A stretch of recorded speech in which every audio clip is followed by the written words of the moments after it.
Hello everyone, good day. My name is Sherry Andy Alfres, first year college, taking a Bachelor of Secondary Education, major in Social Studies. And today's video, I am recording my summarization of our topic in Unit 5. Unit 5 Development of the Learners at Various Stage.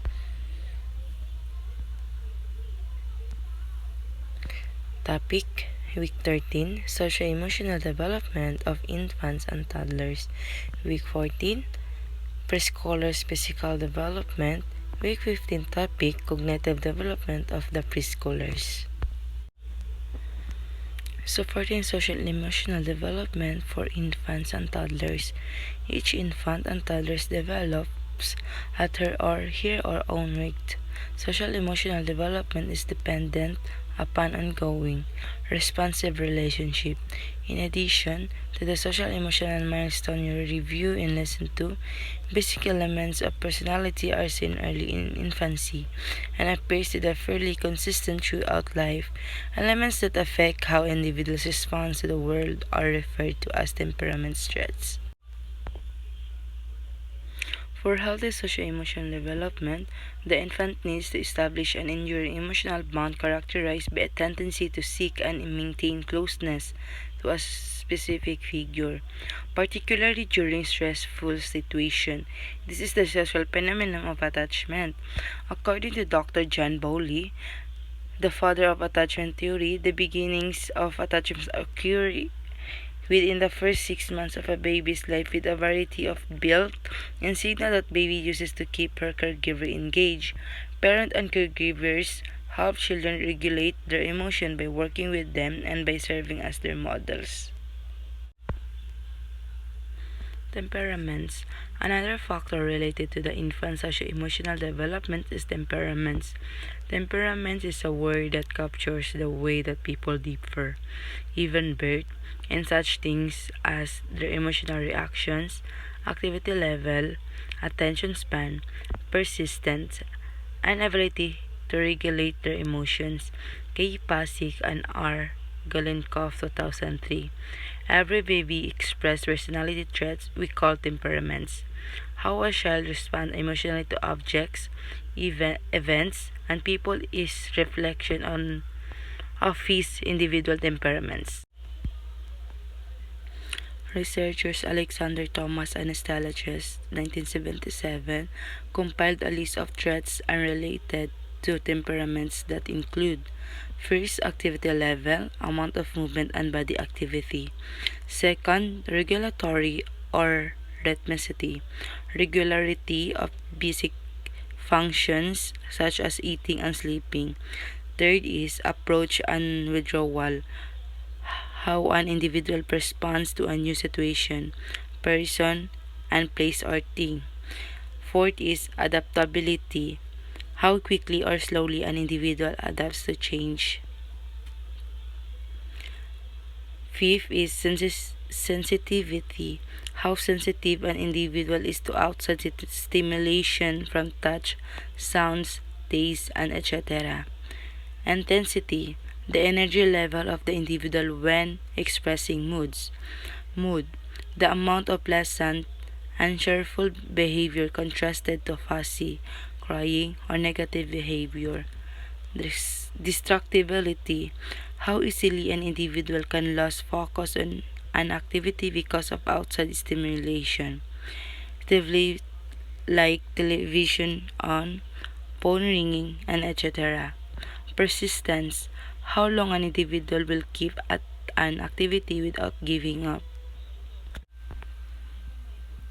Some infants and toddlers in your care may have conditions that affect their social and emotional development. Social emotional development, during all stages, is a complex process involving other areas of development, such as cognitive skills, and it is enhanced by input from the environment, family, caregivers, peers, experience, and activities, and etc. For example, some infants and toddlers are unable to self-soothe or calm themselves, which may lead to the development of regulatory disorders. Other infants and toddlers may suffer from depression, especially if one or more of their family members are depressed, Depression in infant and toddlers can present as fussiness, withdrawal, or lack of interest in eating or social interactions. Learning about emotions and emotional expression. Infant and toddlers learn about emotions and the expression of emotions through their interactions with others. Are ways you can help infants and toddlers identify, understand, and express emotion in healthy ways. In addition, you can understand that emotions expressed by infants and toddlers are true feelings, seeking responsive care from responsive adults.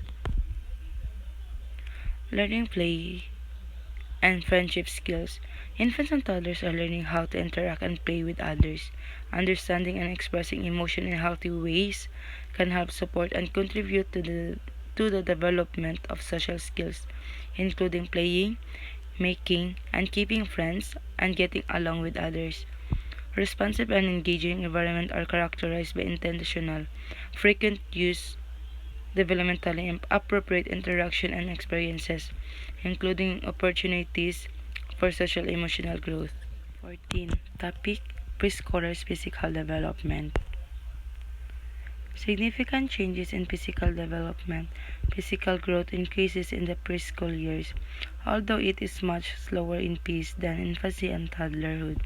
At around 3 years of age, preschoolers move slender appearance of a child. The trunk, arms, and legs become longer. The center of gravity refers to the point of which body weight is evenly distributed. Toddlers have their center of gravity at high level, about the chest level. This is why they have difficulty doing sudden movements without falling down, while preschoolers, on the other hand, have their center of gravity at a lower level, right about near belly button. This gives them more ability to be stable and balanced than the toddler. The preschoolers move from the unsteady stance of toddler to a more steady bearing. Gross and fine motor development. Gross motor development refers to acquiring skills that involve the large muscles. Locomotor skills are those that involve going from one place to another, like walking, running, climbing, skipping, hopping, creeping, and dodging. Non-locomotor ones are those are where the child stay in place, like bending, stretching, turning, and swaying. Manipulative skills are those that involve projecting and receiving objects, like throwing, striking, bouncing, catching, and dribbling. Fine motor development refers to acquiring the ability to use the smaller muscles in the arm, hands, and finger purposefully. Some of the skills include here are picking, squeezing, pounding, and opening things, holding and using a writing implement. It also involves self-help skills like using the spoon and fork when eating, buttoning, zipping, combing, and brushing. Preschoolers' artistic development. At the heart of preschoolers' years in their interest to draw and make other form of artistic expressions. This form of fine motor activity is relevant for preschoolers. Victor Lowenfeld studied this and came up with the stage of drawing in early childhood. Stage 1. Scribbling stage. This stage begins with large zigzag line which later become circular markings. Soon describes shapes and drawn. The child may start to name her drawing towards the end of this stage. Stage 2. Preschematic stage may already include earlier representation. This also become very significant when we discuss about cognitive development. At this point, adults may be able to recognize the drawing several times. Drawing usually comprise the prominent head with basic elements. Later, arms, legs, and hands, and even facial features are included. Stage 3. Schematic stage. More elaborate scenes are depicted.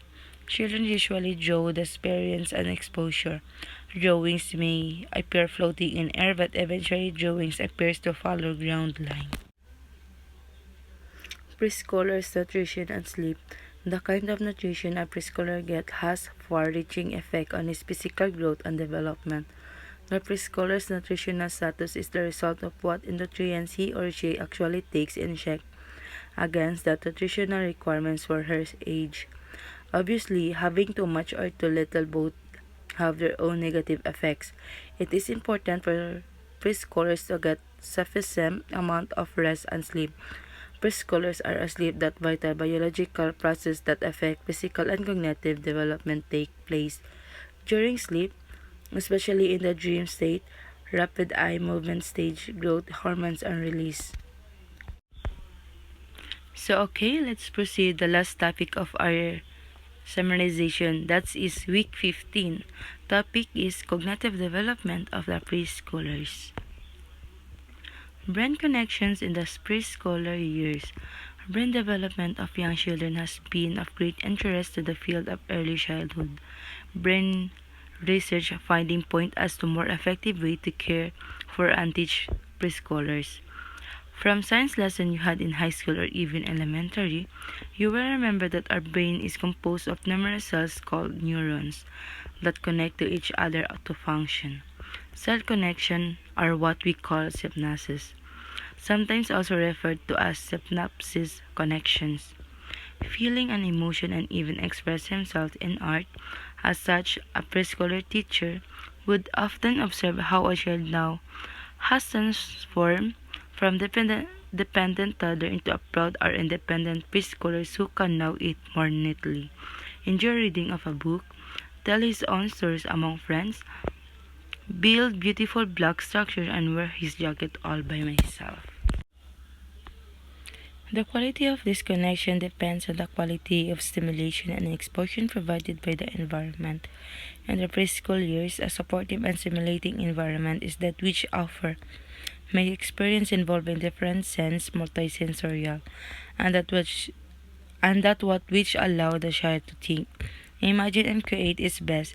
This environment can be provided for by a good combination of a healthy and functional family environment and a quality preschooler program. Cognitive development of preschoolers, high levels of stress hormones such as cortisol may lead to diminished brain growth in areas needed for memory, learning, and emotional attachment. It may also lead to anxiety and hyperactivity and impulsive behavior. It's not only the extreme form of negative environment that negatively affects the preschooler brain. An environment that lacks the proper stimulating experience can also cause damage. Language development. Young children's understanding sometimes get ahead of their speech. As children go through early childhood, their grasp of the rule of language increases. Morphology, semantics, pragmatics. Symbolic thinking involves language, literacy, and dramatic play. Children rapidly conclude that sounds link together to make words, and words represent ideas, people, and things. Throughout the preschool years, children's language development becomes increasingly complex in the four main areas. First is phonology, speech sounds. Second is semantics, word meaning. Third is syntax, sentence of construction. The last is pragmatics, conversation or social uses of language. Parents, teachers, and caregivers can monitor a child's language development in these four areas to identify where some children may struggle. Children with mild to severe speech difficulties can be referred to a specially trained professional called a speech pathologist in order to work with the child or suggest helpful strategies for caregivers to improve language proficiency. Language and social interaction. Perfect speech is egocentric and immature, but for Vygotsky is an important tool of thought during early childhood. Full cognitive development requires social interaction and language. Children must use language to communicate with others before they can focus on their own thoughts. Sun Rock 2002. This implies the importance of interaction of preschoolers with caregivers for language developments.